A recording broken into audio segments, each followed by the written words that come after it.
Friends, you can also edit exactly like this frame photo editing tutorial. Open Picsart app, and first step is the background. Tap on tools, tap on crop, and you have to tap on portrait. This is the first step. Now next step, go to add photo and select the PNGs. I will give this PNGs link in the description. You can go and download there. Arrange on the left side bottom, decrease opacity, tap on layers and tap on duplicate and rotate it and arrange on the right side top portion like I'm doing in the video. Next step, tap on light PNG, tap on blend, and you have to tap on screen. Friends, like the video if you enjoy this tutorial. In the next step, you have to go to add photo and select model image. I already arranged the background. You can also arrange by using the cutout tool. Arrange your model image like this.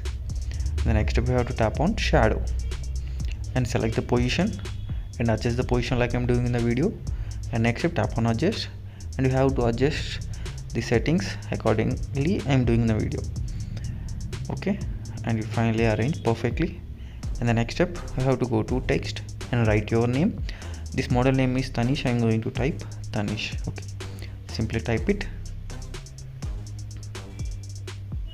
and tap on tick and select the up font and tap on my font and select the font whatever you want. Not this is compulsory, you can select any font which you like, and tap on color and select the black color and arrange on the top side of the model head. Okay, accordingly you have to arrange. Tap on add photo and select 3 model image photos. Okay, and you have to arrange exactly on the frame.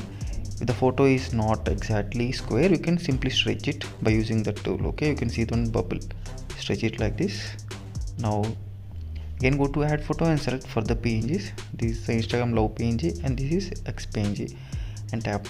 Have to arrange like I'm doing in the video and decrease opacity. This is the end of the tutorial. I hope you really enjoy this tutorial. See you next video with new special tutorial.